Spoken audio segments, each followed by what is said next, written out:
Hi, this is Doug Petrie, you lucky DVD viewer / listener, and this is Fool for Love.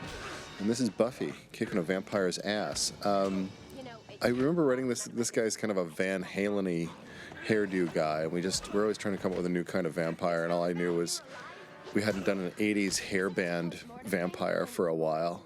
So there he is in his full, Van Halen, Def Leppard do.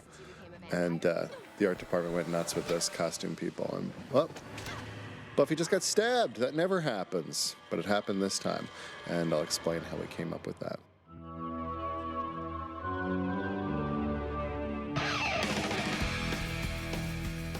That scene, which was very, very short, was also very, very typical, and we used that deliberately because there's so many scenes in Buffy the Vampire Slayer that open in a graveyard. She fights a vampire, she makes some jokes, she's a little bit cocky, and then she, slays the vampire. And this time we wanted to show that her job is intrinsically dangerous and that she's risking her life every time that she does that, which we'd gotten away from a little bit because she's so good at her job. So we deliberately had Buffy in a very typical, the most iconic situation we could get her in, and have her pay the price. Have her take a big old stake to the gut. And I think it was Joss Whedon's idea to have it be stabbed with her own stake. And here we pick up, a little blood dripping. She can't believe it. And I love that. I love the thing sticking out of her, It's just such a weird show. You got,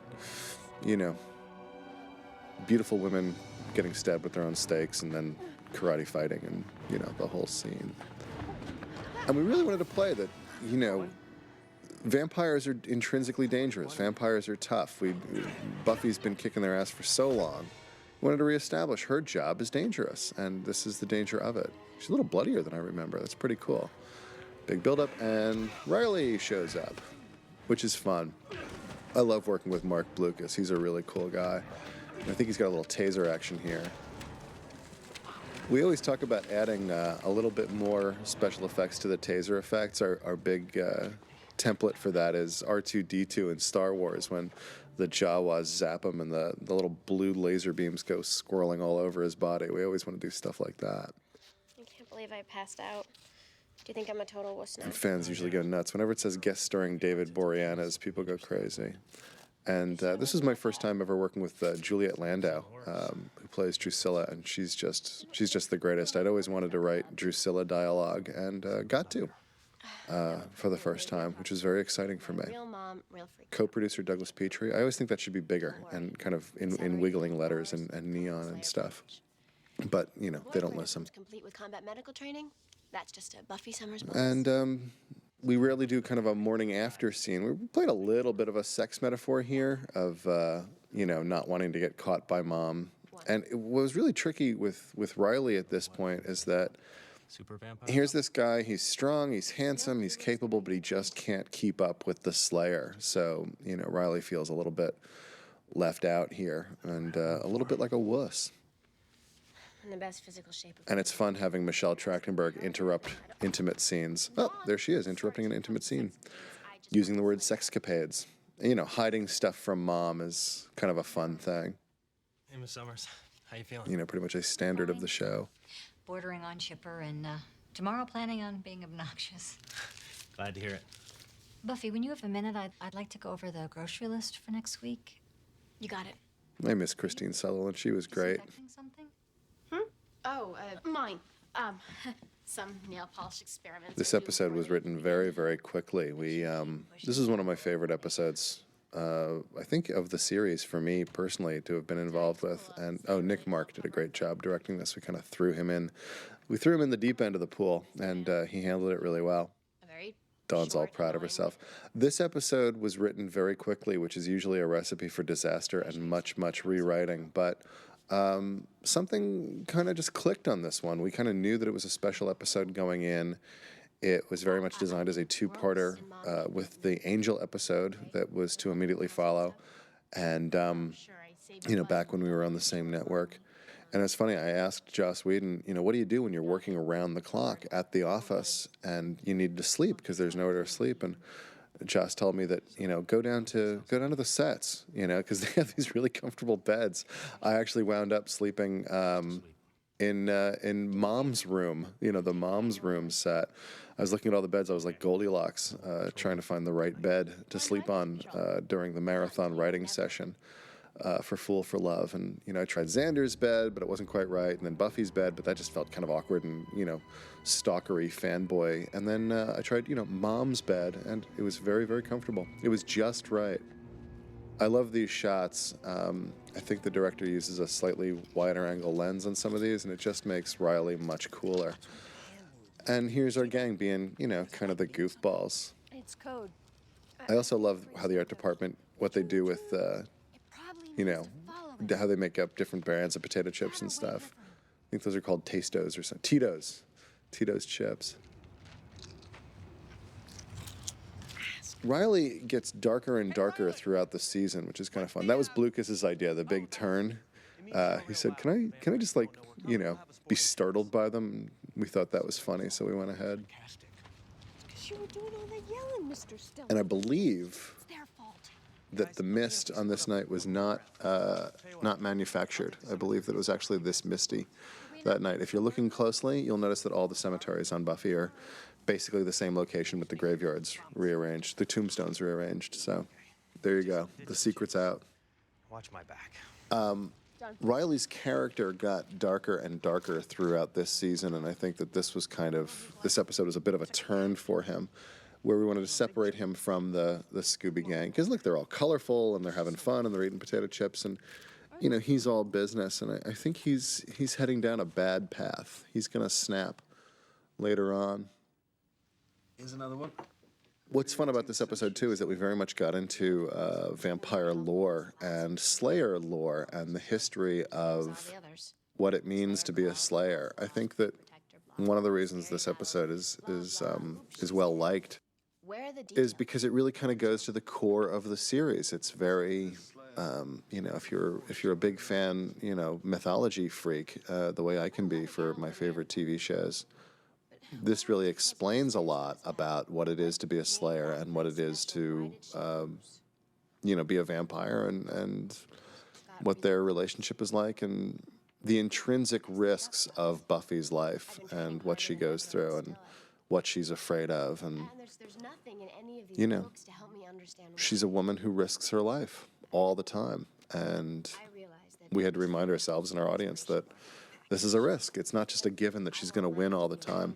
And one of the things I love, too, about the Buffy mythology is that it's a given that she's going to die. She's going to be killed in the line of duty sooner or later. So she knows that every day is she's living on borrowed time. Final battle. It's so funny looking back. We're now at the end of season 6, and I'm watching this stuff with the magic box. We trashed the magic box at the end of season 6. It was just on set when stunt people destroyed the magic box. So seeing it intact is kind of funny. I suppose if they're anything like me, they just find the whole subject too... Unseemly? Damn. Love you, but you watchers are such prigs sometimes. Painful. Another theme we're kind of building in here is Giles' increasing inability to really help Buffy with her journey and how painful that is for him. Because he loves her so much and he takes his job so seriously, and they've developed such a bond. What? But there's only so much he can help her. But there's no limit to how much Spike could do. Are you feeling all right, Slayer? This stuff usually hurts. Working with James is fun. When I wrote this, James gave me I told James that I had very little time to write an episode that was about Spike, and he gave me a crate of Red Bull energy drink, which I drank for 4 days straight and wrote like a lunatic.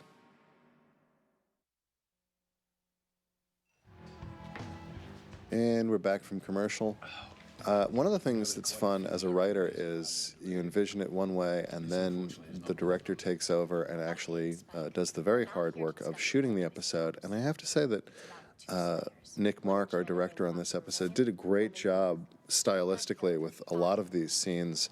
One of them being this here in the bronze and how it looks in the camera moving around. And gliding around Buffy and Spike, and you know it's getting a little sexy between these two, which is a fun thing, and I think that the way Nick directed it really captures that. Since I agreed to your little proposition, we can do this my way. Wings. It's also always very tricky to have Buffy be vulnerable in any way when she's supposed to be the strongest character in the series, and yet at the same time, what good is a hero without vulnerabilities? So, you know, putting a big stab wound in her side is one way of keeping her emotionally strong, but physically vulnerable. Oh, right. And her physical vulnerabilities come out in this episode as well. It's, you know, things get pretty much laid open in this episode, which is why it was so much fun to write. Narrating on an empty stomach here. Were you born this big a pain in the ass? And what can I tell you, baby? I've always been bad. It's great, too, that we put Spike in the role of the instructor. This episode, this part here, Spike comes up with the word effulgent, and the only thing he can use to rhyme with it is, you know, my heart expands, 'tis grown abulgent. And I was sure when I wrote that it was going to get thrown out immediately, that it was just so preposterous, and Joss Whedon really took a shine to it. And there it is. It's in the episode. If you're really paying attention to the episode, you will notice that this woman, Cecily, becomes a vengeance demon later on in season 6. The same actress plays Halfric, the vengeance demon. And how that came about is anybody's guess, because we, the writers, certainly don't know how that happened. Keep an open mind. Ah, William. We always wondered what Spike was like before he became Spike. We knew that he was William the Bloody, but there was a lot of conjecture, and I think it started out as a joke that he would just be this bloody, awful poet, that he was this ponce, and yet I prefer. we went ahead and did it. We thought, you know, was he always tough? Was he always bad? And Well, don't withhold. it's just much more interesting to make him, you know, a foppish dandy from the beginning and have him turn into Spike. It's still wet. What you'll notice, too, if you're watching carefully, is you'll see James transform from this guy here, having his feelings hurt and being this dandy poet. Piece by piece, he will turn into Spike throughout this episode, and that's a lot of fun. Here he's got different hair, different clothes, glasses, a different accent even, but you will see, and no scar over his left eyebrow, and you will see one by one him acquire all these things. So he literally piece by piece builds Spike throughout the episode. And this is great too, that underneath it all, Spike is this guy with a broken heart, so that even though he changes piece by piece and step by step, he goes far, far, far away from being this guy. At the end, he's still this guy, that he's changed everything about himself, but he hasn't changed anything. And that makes Spike a lot more interesting, I think. And I demand an honest answer. Do you understand? Look how vulnerable he is. It's so great. Poetry. James is a great actor. They're not written about me, are they? They're about how I feel. I love, too, that he admits he's a bad poet. You know, he knows his limitations. Every syllable. Oh, God. Oh, I know. He's so brave, you know, to tell her what he really feels. And please, if He knows he's going to get shot down, too. The feeling behind them. I love you, Cecily. Please, stop. I know I'm a bad poet, but I'm a good man. Isn't that great? I think he's telling the truth. He's a bad poet, but a good man. And he wants to be a good man, and that's something that he gets very far away from as well in his, you know, century-long journey from, you know, little William the poet to, you know, badass Spike. He doesn't want to be a good man anymore. You're beneath me. Come on, that just hurts. Now, this is a lot of fun.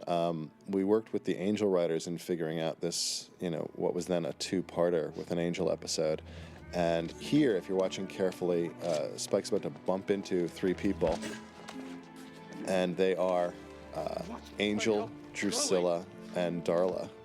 And in the Angel episode, we see the opposite end of that, where you see Angel, Drusilla, and Darla walking down the street, and some guy bumps into them. So we talked a lot about Pulp Fiction and how Pulp Fiction kind of rearranges time and comes back to things. And we talked about these two-parter as kind of a Pulp Fiction episode, where you'd see the B side and then turn around and see the A side. So this is actually the B side of a scene, where what I love about this is Drusilla comes and she lays this huge line on this poor unsuspecting guy about how great he is. And what's brilliant about Drusilla is that she really is prescient. She really can see inside his heart. And here's this poor guy who feels so alone and so misunderstood. And here comes this, strange, exotic beauty coming here and just telling him everything he's thinking and everything he's feeling with great intimacy. And then she turns him into a vampire. But what's great is that when you see the other scene, the scene that happened just before, the A side, as it were, she's having a fight with Drusilla and Angel, and with Darla and Angel. And she says, I'm just going to go out and find the next asshole I meet and turn him into a vampire and make myself a playmate. So, does she mean it? Does she not mean it? Nobody knows. I think she does mean it. And I'll bet if you ask Juliet Landau, she would say that she does mean it. One of the things that's fun about Juliet was I was talking with her when we shot this episode, and I said, wow, Drusilla's really crazy. And she said, no, she's not. She really has an internal logic. It's a non-linear logic, but she really does make sense. And if you look close enough, you'll find it. I love that she came up with that she's like looking for just the right word, and she literally snatches it out of the air. That little gesture with her hand is, these actors are just brilliant sometimes, and very often they are just brilliant. And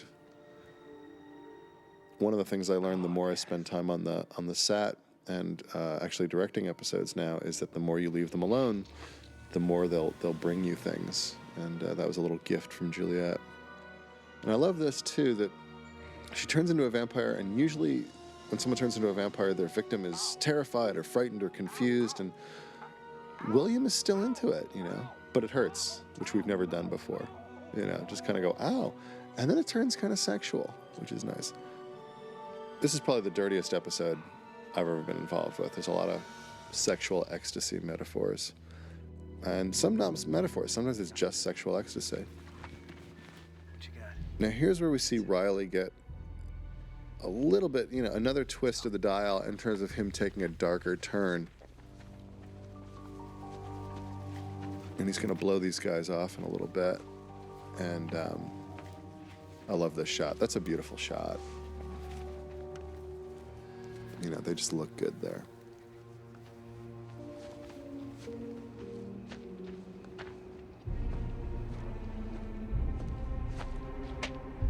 There goes Van Halen.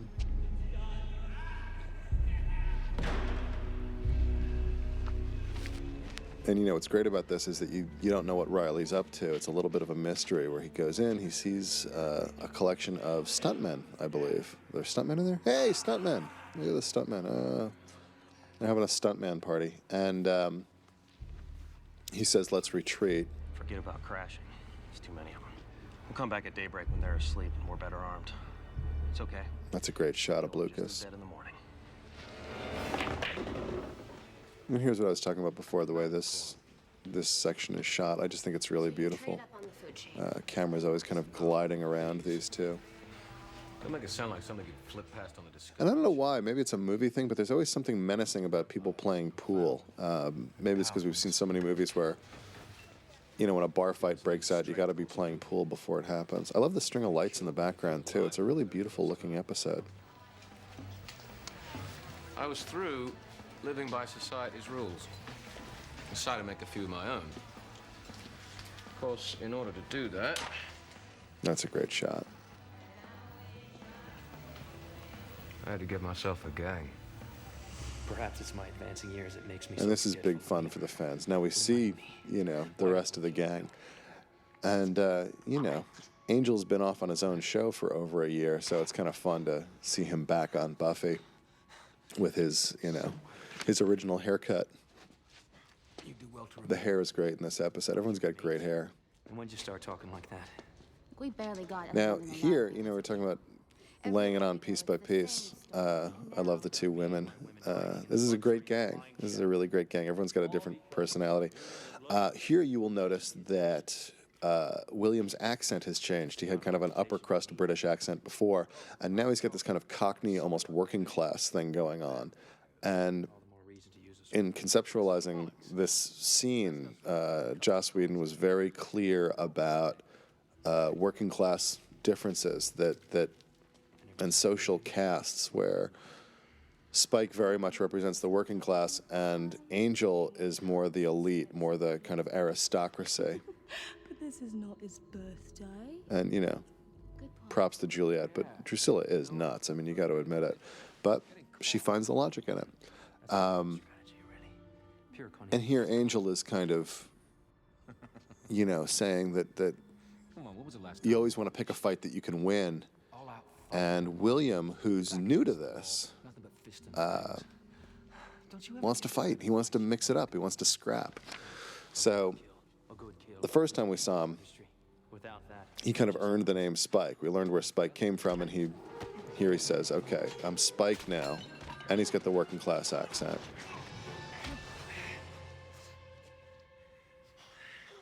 And I love how it makes the girls kind of hot that the guys are going to kill each other. You know, it's all metaphors. The guys are going to drive their poles through each other, and the girls get a little excited by it. It's all very dirty, which I'm very happy about. And here's this throwaway line about a Slayer. Spike has his response. What's a Slayer? And it's so much fun to see Spike go, what's a Slayer, you know? Coming up is one of my favorite sequences where he's talking about what the Slayer means to him, and I think that's fun and exciting, kind of what this legendary character means in his world. You know, kind of the flip side of it. So how'd you kill her? To us, the Slayer is the hero, and in vampire world, the Slayer is like, you know, what you tell little kids to make them behave. You know, he's like the Kaiser Sose, be careful, or the Slayer will get you. Must always reach for her weapon. I've already got mine. That's great. Every vampire has a weapon, whereas the Slayer has to grab for a weapon. That's not just like a cool thing that we threw in there. It's actually played out when he kills the first Slayer during the Boxer Rebellion. You'll see that her fatal flaw, her fatal mistake, is that she actually grabs for her weapon when he already has his. Back then, She reaches for a stake, and that's what gets her killed. it was her. This is a great fight scene. This took, I don't know, like 2 days to film or something.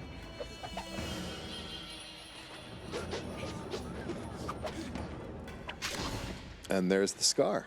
So, piece by piece, you know, we've seen him acquire the nickname, the accent, and now the scar. This was shot for the Angel episode. Again, it was a two-parter. Tim Minear shot this for the Angel episode. I think it was the first episode that he directed. I was on the set with him. This was actually a Mexican village, a set of a Mexican village about an hour north of Los Angeles. And, you know, we tried to make it look as much like China as we could. This stunt woman who does this is just unbelievable. And she was just very kind of quiet and polite, and you know, I guess when you can kick anyone's ass, it makes you really polite because you don't have to put on a show. I love this. She grabs him by the throat, and there she's ready to get him, but fate intervenes. There's an explosion outside with the Boxer Rebellion, and now she's screwed. The tide has kind of turned, and I think she's getting tired, and there goes the weapon, and she's still putting up a hell of a fight. She reaches for the weapon, and this is what gets her killed.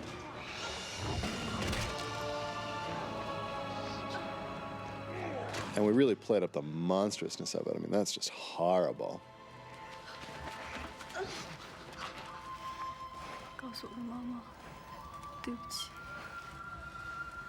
Sorry, love. I don't speak Chinese. Sorry, love, I don't speak Chinese. Just horrible. And he licks his fingers. Used to this.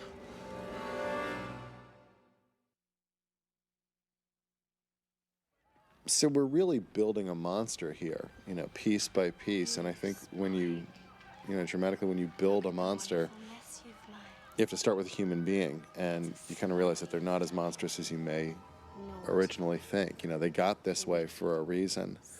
And Spike is so deeply insecure. You know, a lot of this, killing the Slayer, has to do with showing up Angel and knowing that he's never going to be as potent or as fearsome as Angelus. And this is probably the dirtiest thing I've ever written. I'm still amazed that we got it on television, where a Slayer's blood is an aphrodisiac. And he's been licking his own fingers. He's covered in blood. There's a lot of bodily fluids of all kinds going on here. But this thing with the finger, I can't believe we got just that finger on the air because it's so covered in blood. And then this, okay. Make of that what you will.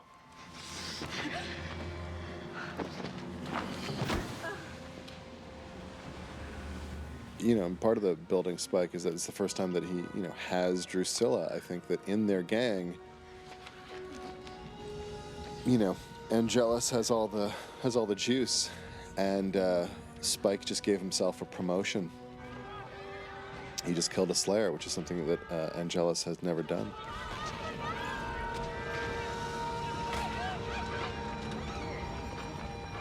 This is fun too. They're kind of post-coital, sloppy walking around during the carnage and the chaos. And I love that they're just, you know, these double-dating college kids who are out having fun. Look how beautiful everybody is. Now, what's great about this, if you're a real fan of the show, you'll know that Angelus has a secret. And the secret is he's been turned by gypsies. He now has a soul. So he's revolted by everything that's going on, and Spike thinks that Angelus is just jealous that that Spike has given himself this kind of promotion, that it's Spike's coming up in the world, and that Angelus may not be, you know, the alpha male in this equation. But the fact is, Angelus is freaking out because he has a soul now, and the carnage and the death and the drinking of people's blood, it, you know, it's revolting to him. And this we just call the big power shot. This is a lot of fun. And what we got on the day is that little jump off the keg. It's great. That's their album cover right there. And back to Spike, it was the greatest day of his life, you know. And I love that cut, you know, we cut back to him fully formed, with the new haircut and the black leather coat and all that stuff. And then, you know, the further twist is that Buffy is revolted by him. It's a very, you know, what's fun about Joss Whedon's universe in Buffy the Vampire Slayer is that for, you know, a sci-fi horror thing, it has a tremendous amount of depth. And what was fun about writing this episode is that, you know, you really get to mine the depth of it. You really get to go to all these places that are always there, but you don't necessarily want to touch upon every week. And here we really, you know, like I say, at the deep end of the pool. One good day. Hey, you asked and I'm telling.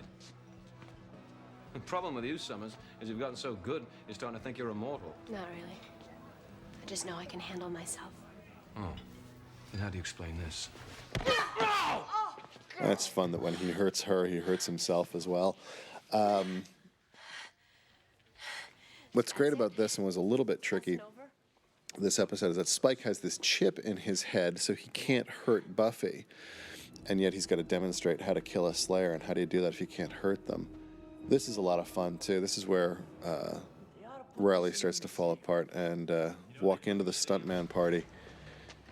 Mostly dead things.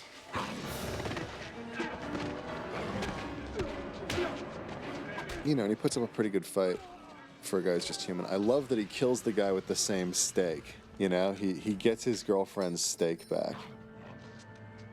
He's a cool guy. And here he does something that's, you know, a little bit out of control, you know, setting off a hand grenade. A little bit of a special effect going on there. And then I'm amazed that we fudged this as well as we did, and that no one cried foul, because we've established that Spike cannot hit Buffy. But in this episode, he throws punches at her as part of a demonstration, and he explains that he knows he's not going to hit her, and if there's no intent to hurt her, then it doesn't activate the chip.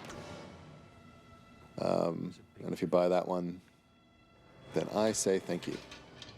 How'd you kill the second one? A bit like this. That didn't hurt? I never couldn't touch you. If there's no intent to hurt you, then that chip they shoved up my brain never activates. If, on the other hand...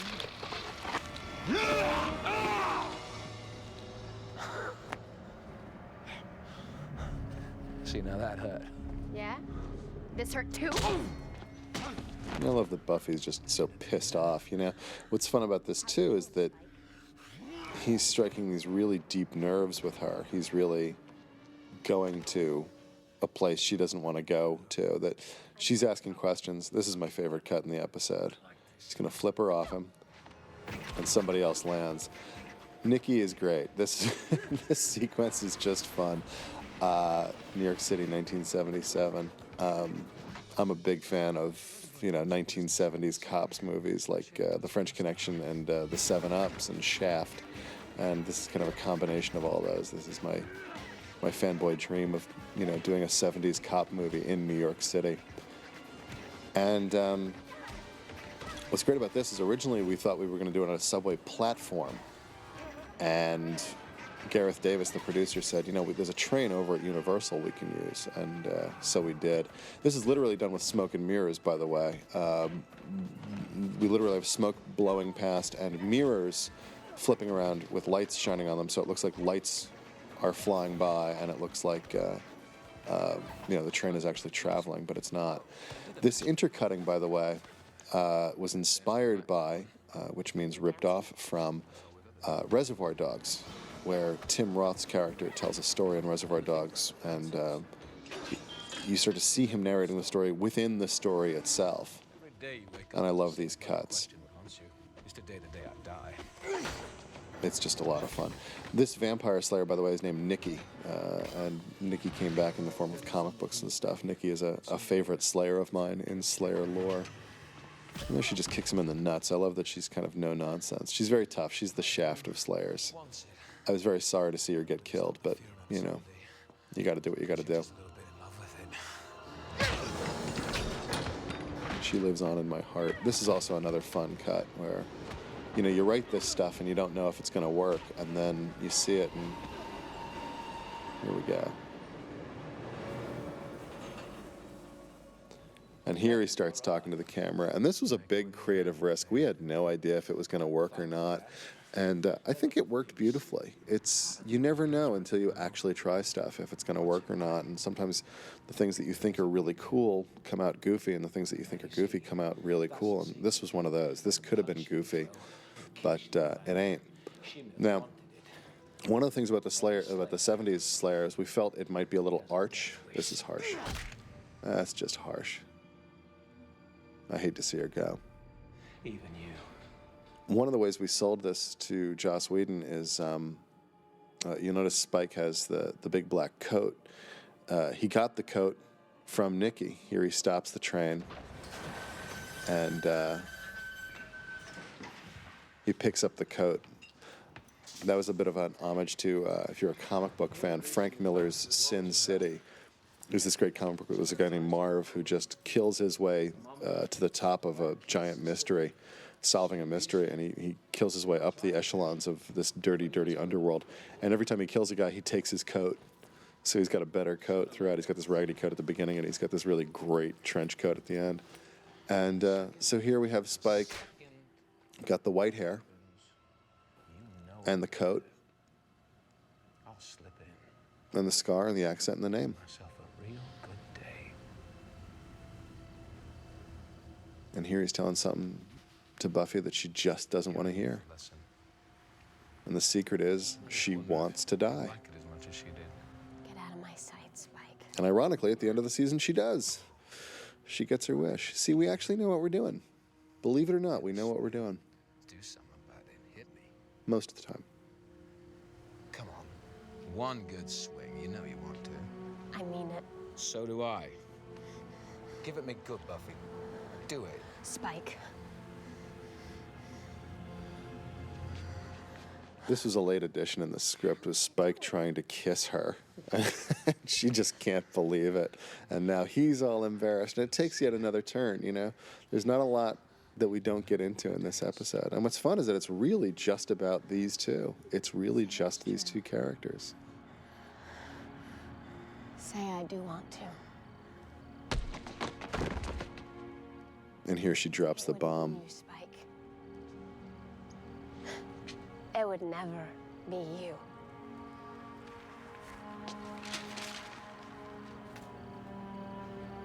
You're beneath me.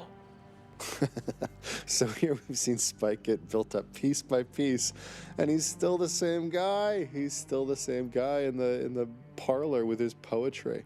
This was a big deal too. We showed Spike as a badass. Can we have him cry? And I'm really glad we did. A lot of fans became a lot more sympathetic to Spike around this time in the series, and this is a part of that. You know, he cries for a minute. He's the baddest badass in town, and he's crying because this girl says, "You're beneath me." That's a great shot. And here we have Harmony for just one moment. You know, just this total ditz.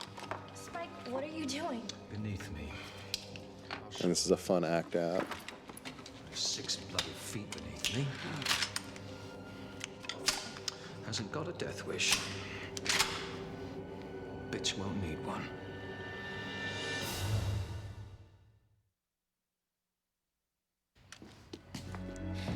Okay. You know, it's fun about this episode when we're lucky that we have really great and dedicated fans, and sometimes they come to you and they say, "Oh, I loved this episode or that episode," and you kind of go, "Oh, thank you," and you're always, you know, very, you know, humbled, and you know, humility's pretty easy to come by on the staff of Buffy the Vampire Slayer. And when someone says, "Oh, I love Fool for Love," I go, "Yeah, that's a good one." You know, this is a good one. What can I say? I think everybody showed up to play on this episode, and it's a great concept. It's something you don't get to do very often, is go this deep into the mythology. Poor Harmony.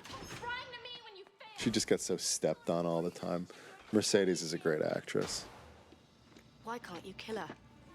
And here we got one last flashback. I love this. We always wondered what happened to Spike and Drew after they split from Sunnydale. And here we see the ugly breakup. Floating all around you.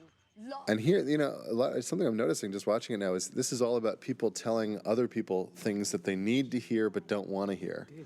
You know, this is about people asking questions and then not liking the answers. And I think Drusilla is telling Spike the truth here, which is, oh, come on. Chaos Demon. You guys obviously have... We had a joke once about, you know, have you ever seen a Chaos Demon? They're all slime and antlers. So we actually got a Chaos Demon to be all slime and antlers. Like ashes. So this is my fault now? I didn't know she was seeing somebody. I love that he's holding a beer, too. I should take off. Yeah, why don't you do that? That always gets a huge laugh. He blows her a little kiss, you know, it's very sweet when you think about it.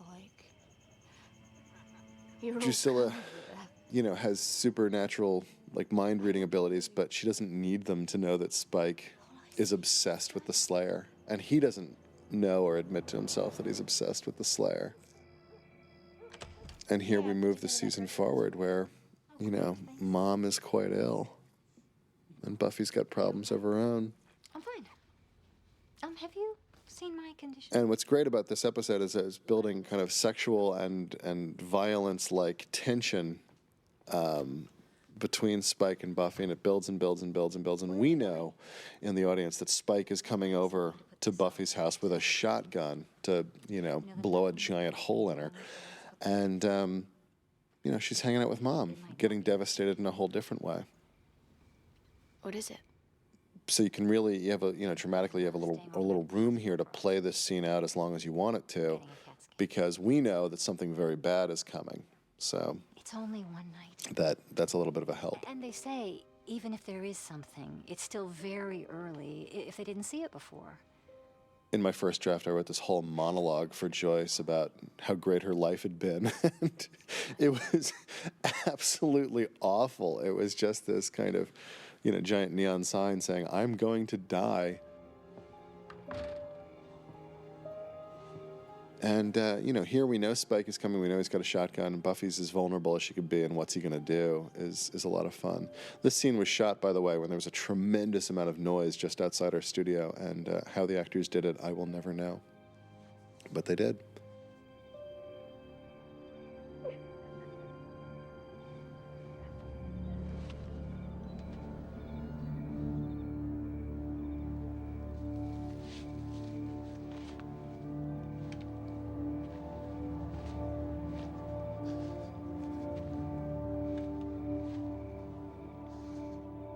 And then this was something nice and unexpected.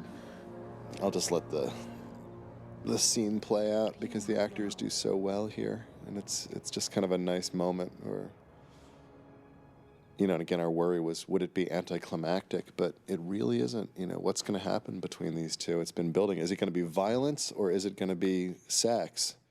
Because those are the only two things it could be, is sex or violence, because those are the two things that have been building. And then, here comes a giant curve.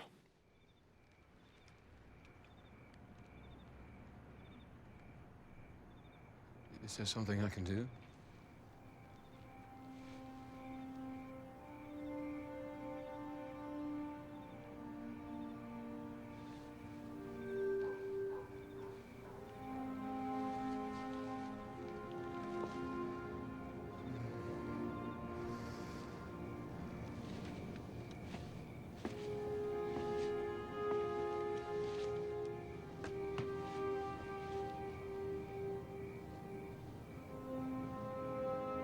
I love she doesn't know what to do with it, and he doesn't know what to do with it. And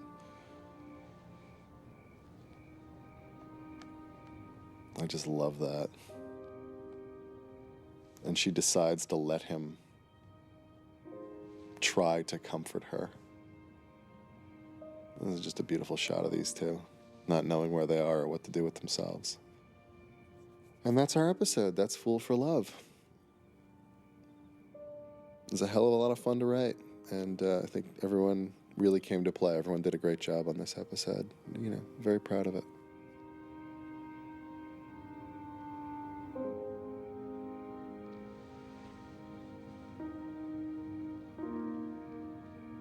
The end.